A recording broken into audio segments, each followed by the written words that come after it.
Allahumma inni as'aluka albirra wat taqwa wa min al'amali ma tarda Allahumma inni a'udhu bika an ushrika bika ana a'lamu wa astaghfiruka lima la akwai hadisin da ya kawo mu biyar muna kai ko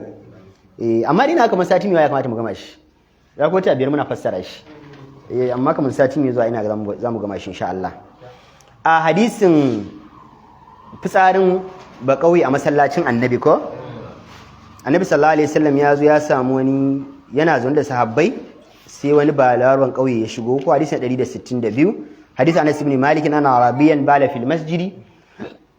faqamu ilaihi sahabbai suka tasan masa faqala rasulullahi la tuzrimuhu annabi sai ya ce sahabbai kada ku yanke masa fitsarin sa thumma da'a bi dalwin min ma'in fasubba alaihi annabi sai ya kai sa kawo guga cike da ruwa sai manzo Allah ya sa aka zuba fitsarin yau masalar da zamu tattauna a hadisin take ita ma ka'ida ce idza ta'arada khatirun idza ta'arada malamai suka ce hazirun wa mubihun quddima al-khatiru ihtiyatan wannan ka'ida ce ta usul duk lokacin da ka samu cin karo tsakanin wani abu da shari'a ta hana da kuma shari'a ta ba da dama to ka rinjayar da bangaren hanin wannan shi fi dacewa shaktaki ka fahimci mas'alar abu ne kenan akwai idza ta'arada dalilan akwai dalilai guda biyu da suka zo maka a shari'a wannan dalilin yaktadi tahrim yana nuna maka haramcin wannan abin ga wani dalilin daban daga shari'a akan shi the same wannan abin amma yaktadil mubaha yana nuna maka halacci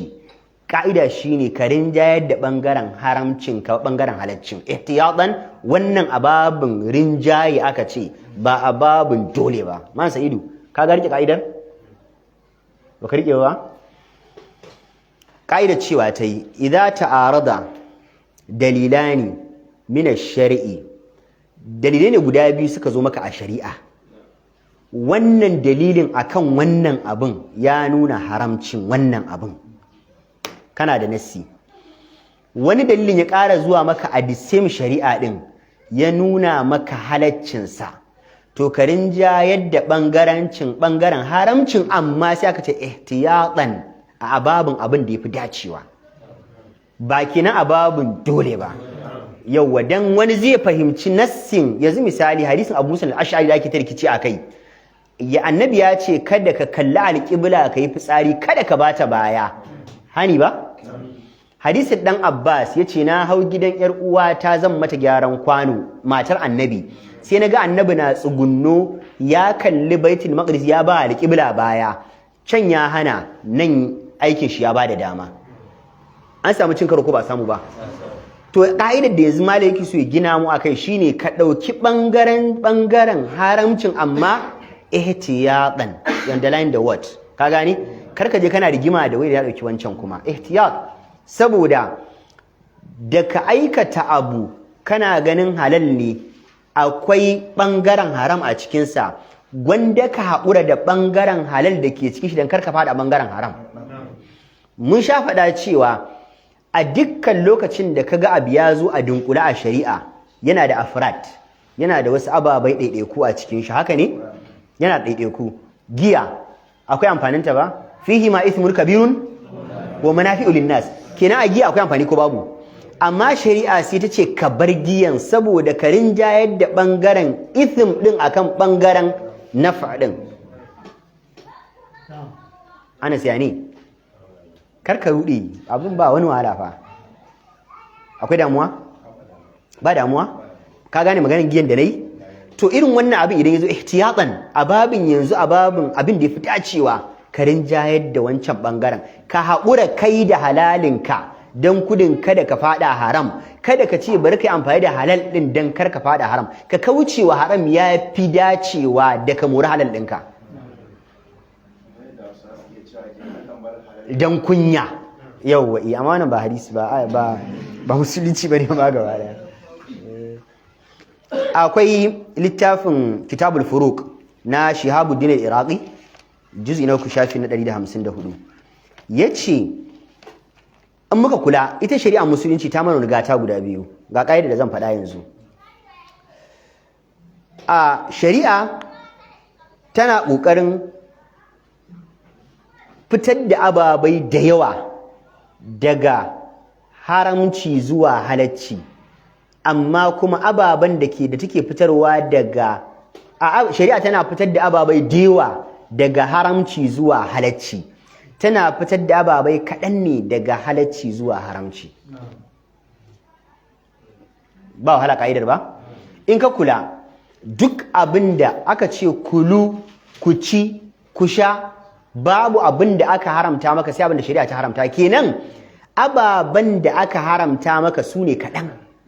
A cikin haram sai aka cire kaɗan, a cikin halal sai aka cire kaɗan aka ce haram,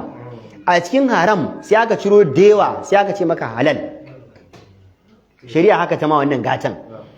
قل لا أجد فيما أوحي إلي محرما على طاعم يطعمه إلا أن يكون ميتة أو دما مسفوحا أو لحم خنزير فإنه رجس أو فسقا أهل لغير الله به نما ساكتي فمن اضطر غير باغ ولا عاد أكتي فإن الله غفور رحيم.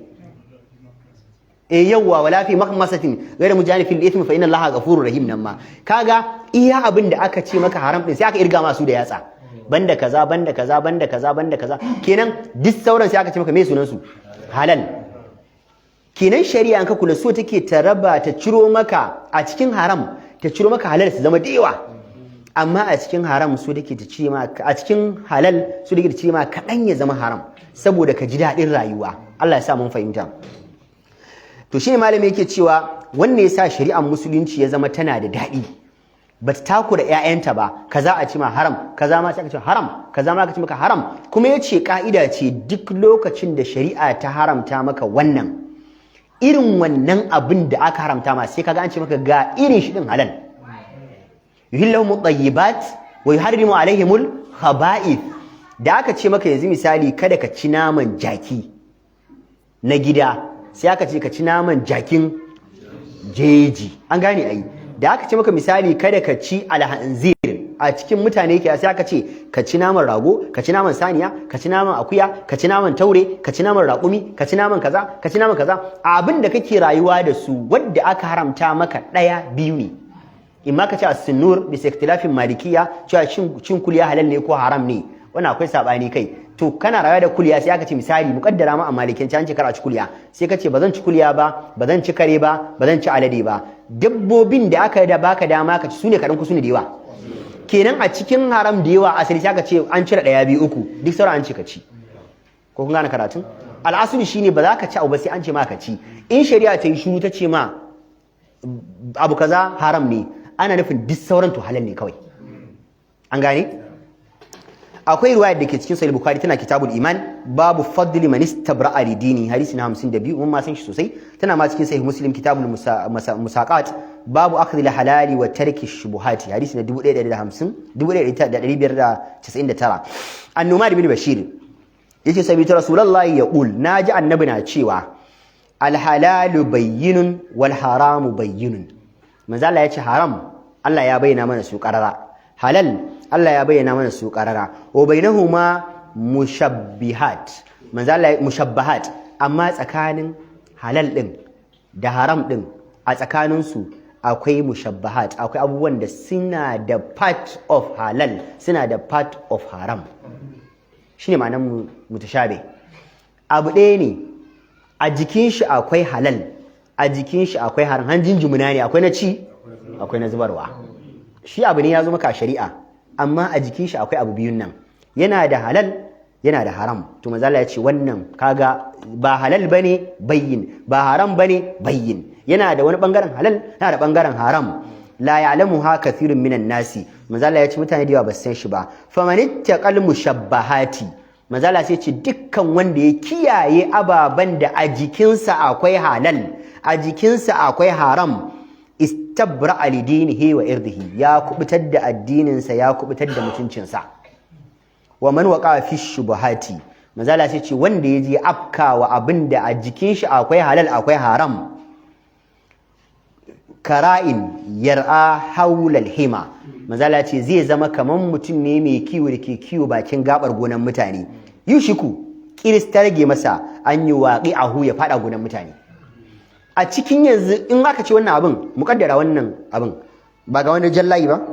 muqaddara wannan shine jallayi da shari'a ta ma tace daga nan zuwa nan halal ne amma daga jallayin nan red zone ne kar kai crossing nan haram ne sai ka ce to bari mu nan kana nan kana rayuwa watan wata rana zaka fada nan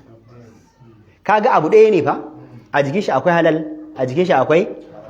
waye zai iya bani hadisi daya hadisin Aisha kar man bata lokaci da hadisin Aisha sharp Muhammad Kolo magana kai talk kai magana yi magana takallama hadisin Aisha Abdurrahman kai ma ka zo hadisin Aisha in hutar da ku in za ku tuna hadisin Aisha da take cewa Annabi sallallahu alaihi wasallam idan ina jinin al'ada sai ya ce in yi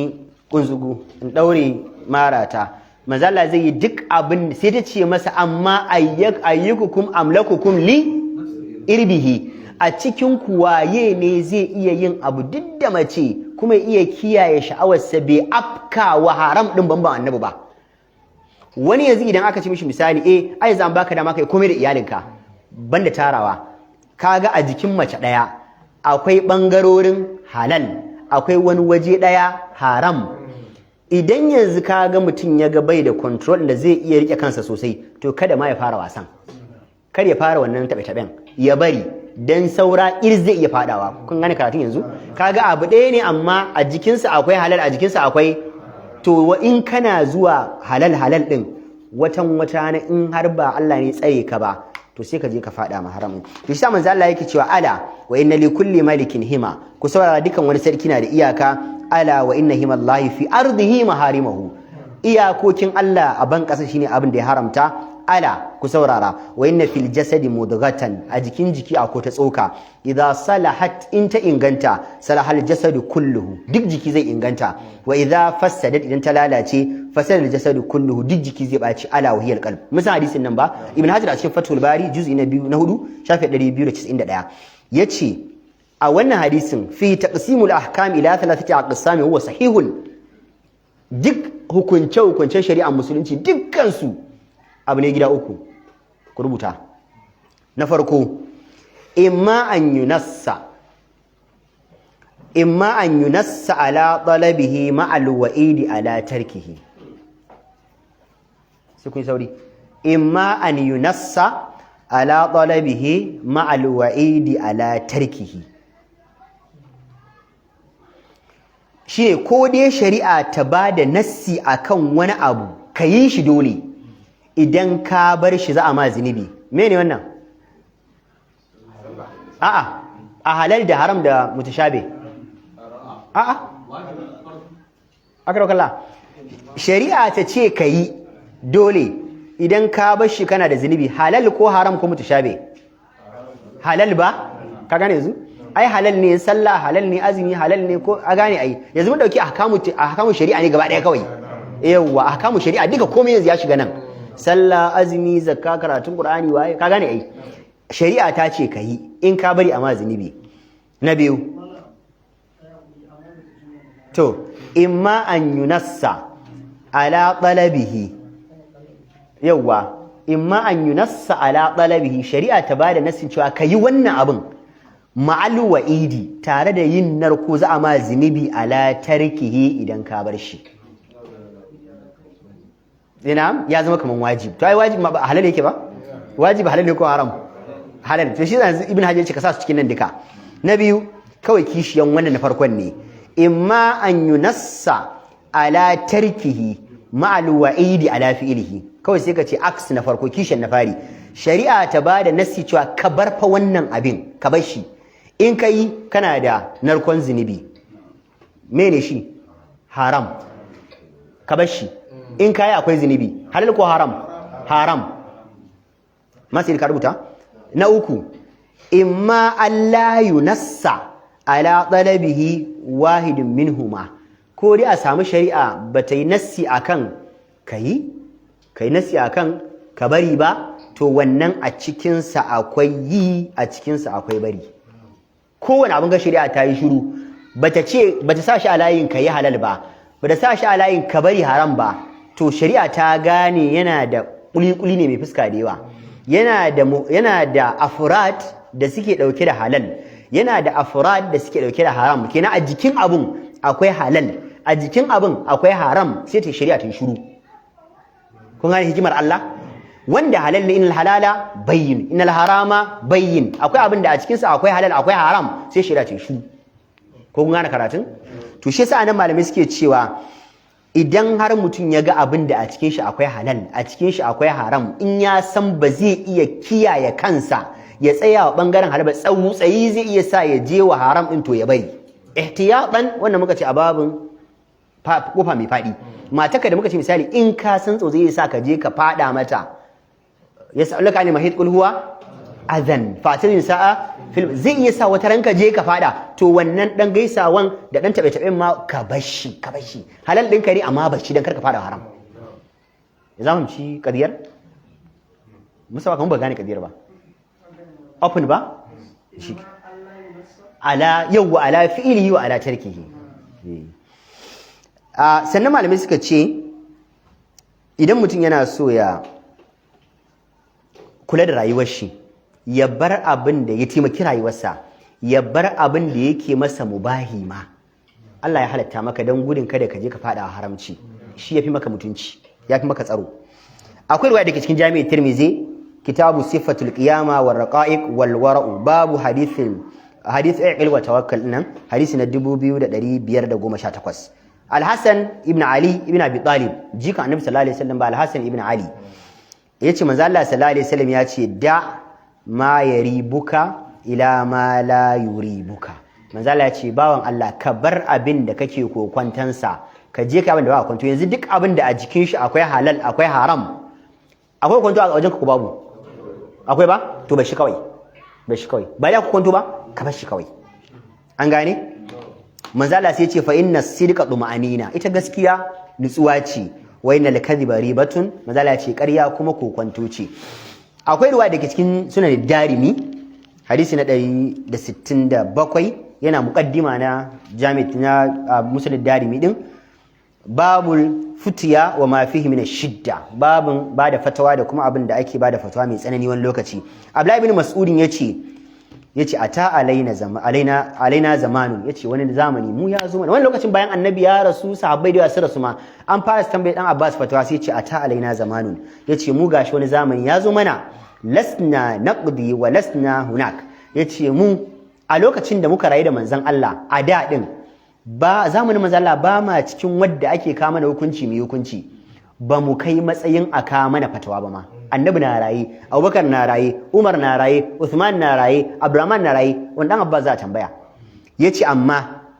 wa inna Allah qad qaddara min al-amri ma qad balagana ma tarawna sai dan Mas'udi yace yanzu Allah ya kaddaro mana al'amari ina abin da kuke gani yanzu jarabawa ta same mu duk sahabban annabi masu ilimi sun kare sai mu da muka rage ake tambaya faman arada lahu qada'un ba'da al-yawmi yace zan ba ku shawara duk wani abu da yazo muku na hukunci ko fatawa ko wani case ko wani abu yanzu misali sabo ya taso a addini ba san da shi ba da babu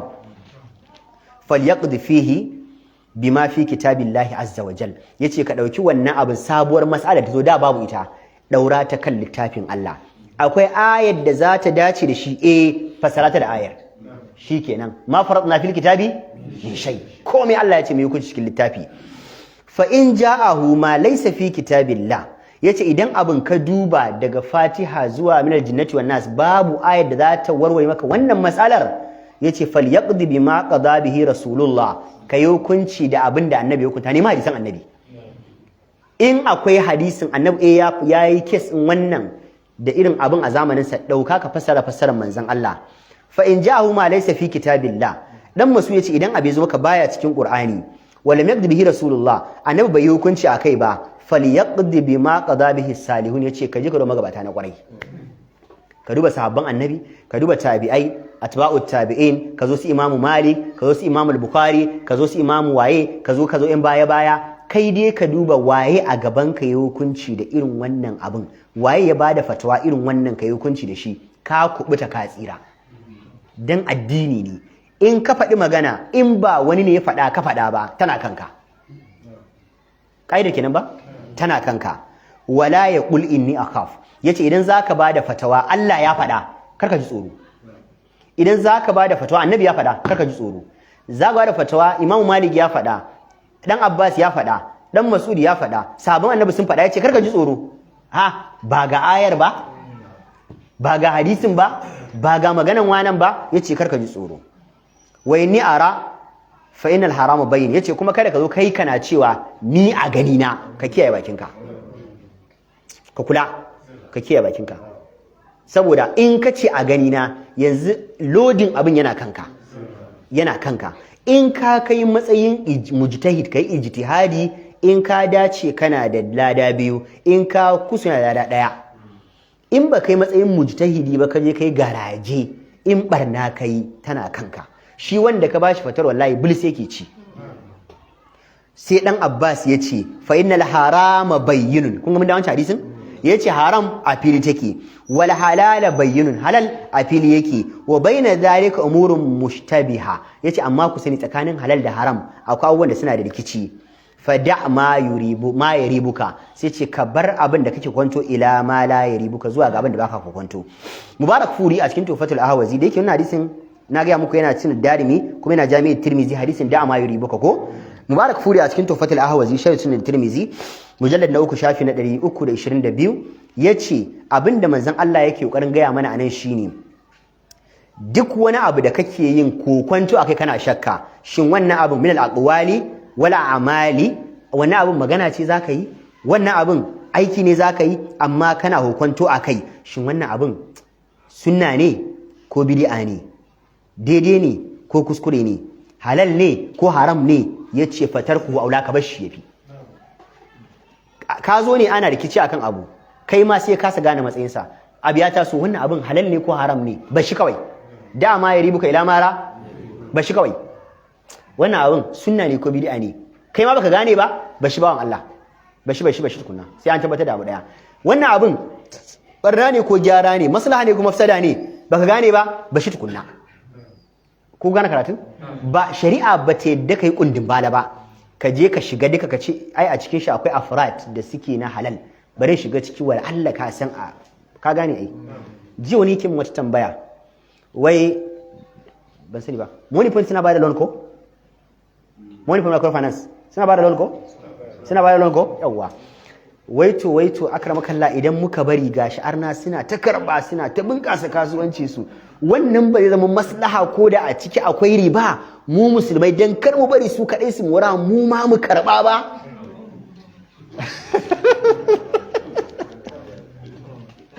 Yanzu ina ma afradul halal a cikin wannan kisin, akwai afradul halal? Babu afradul halal ma. Kokwanton da yake kadai na yanzu yana da kokwanto akan abin, ai ya mai da mishi haram ba.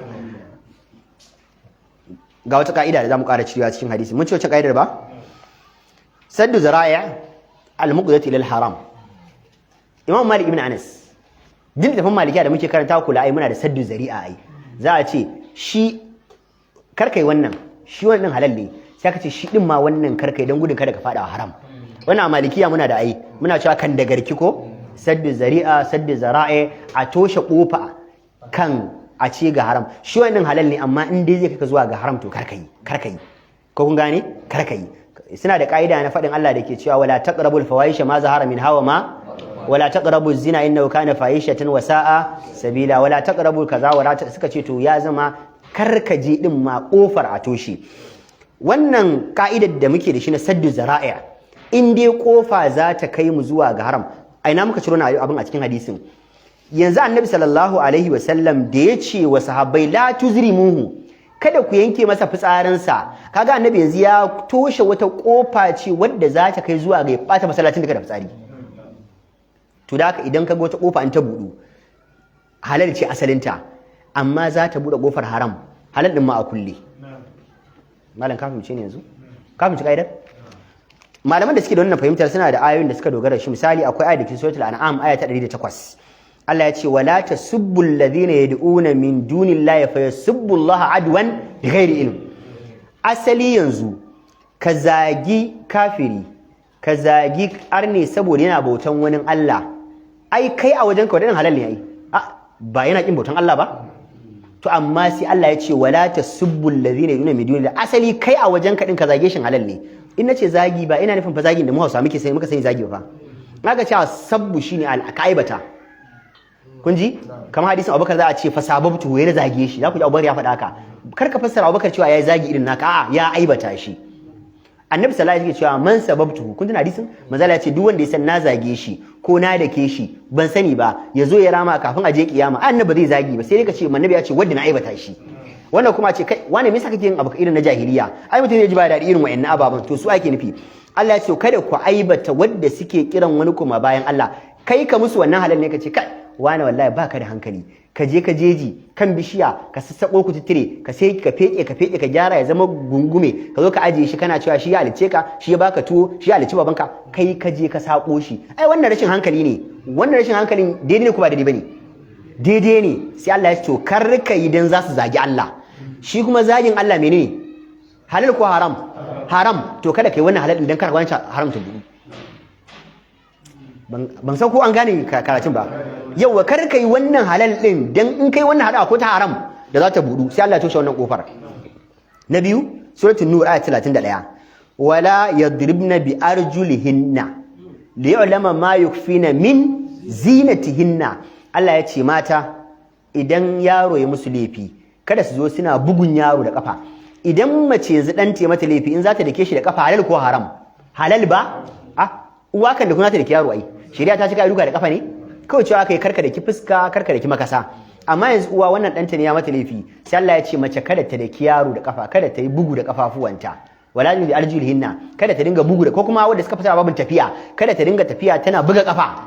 ka gane tafiya tana buga kafa tap tap tap saboda ka san matan da suna sa awarwara ya kafa yi idan tana tafiya zina kacar kacar kacar kacar Allah ya ce lilama ma yukfina min zinatihinna idan yanzu tana tafiya tana bubuga kafa sai wani ya ji kacar kacar hankalin shi zai je daga hankalin shi ya je zai kalle ta daga ya kalle ta zai ga kyanta daga sha'awa ta taso sai aka toshe kofar ta yi tafiya kan halal ne ai ta buga kafa ta halal ne a wajenta ba amma sai aka ce tabbar halal din dan kar ta bude kofar kun gane wala taqda'na bil qawli kada ku lauye zance mace kanta lauye zance ai mai kyau ne tana magana da mijinta tana da ara ya zama babu ar din ka gane mana buduru akrakala wato ga san akwai da muke dan ba su format muna dan ba su formula akwai wanda idan kana neman kanta za ka samu ba ta da r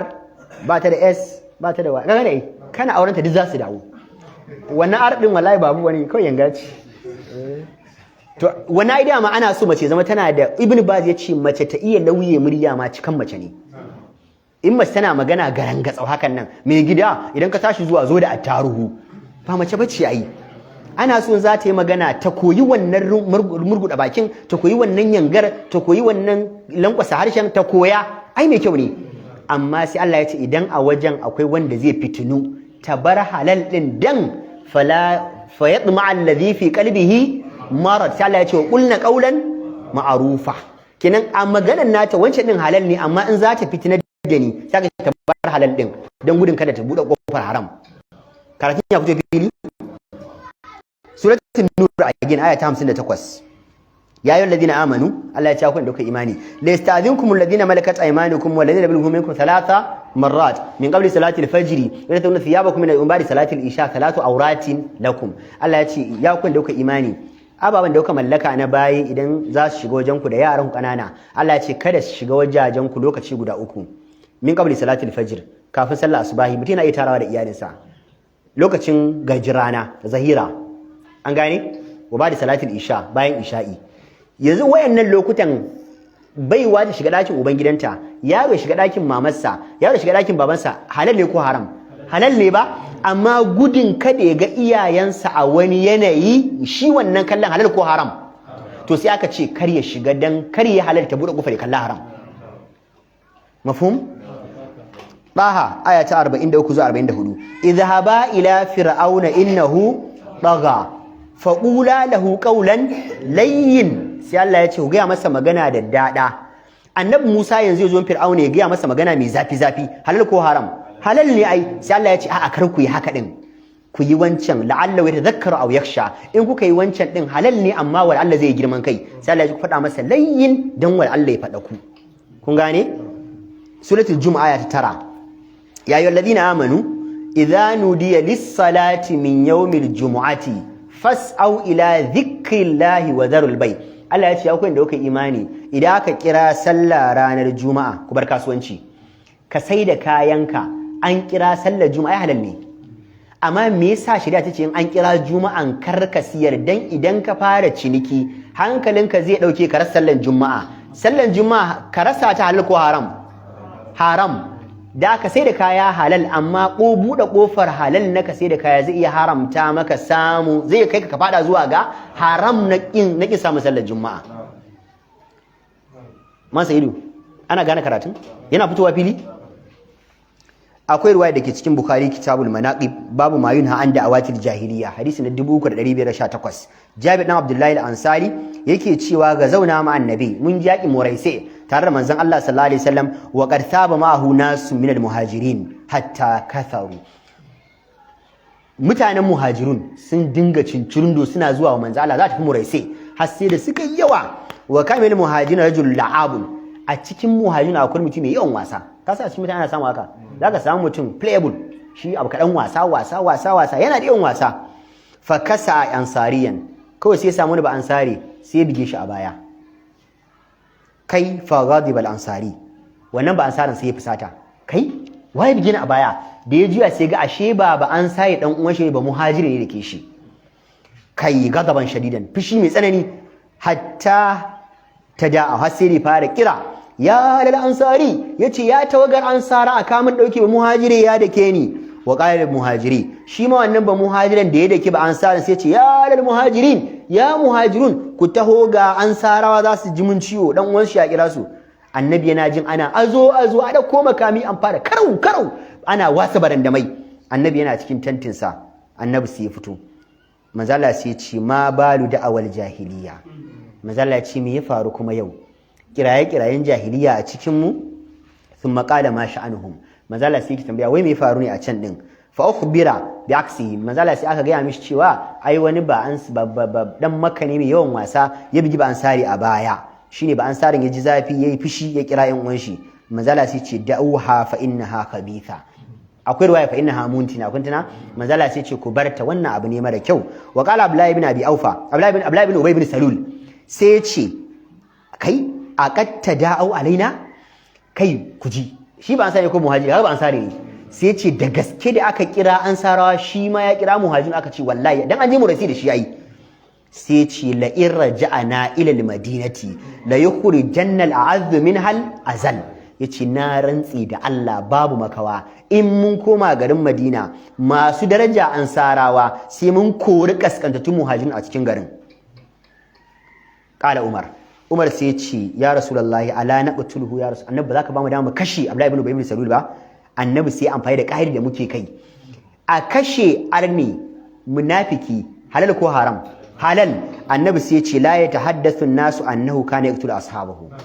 Bana so a kashe shi, duk da kashe shi halal ne, amma za ta bude kofar mutane suke cewa annabi na kashe sahabbansa. Annabi sai ya toshe waccan kofar, wannan din halal ne, amma a ce annabi na kashe sahabbansa haram ko halal? Haram, ƙarya ko annabi ai. To annabi sai ya toshe waccan kofar ta haram da wannan abin da yake ya bar halal dan ya toshe kofar haram. Ita wannan kaidan mun gane ta? Allahumma salli ala Muhammadin wa ala ali Muhammadin kama sallaita ala Ibrahim wa ala ali Ibrahim innaka Hamidum Majid. Wa barik ala Muhammadin wa ala ali Muhammadin kama barakta ala Ibrahim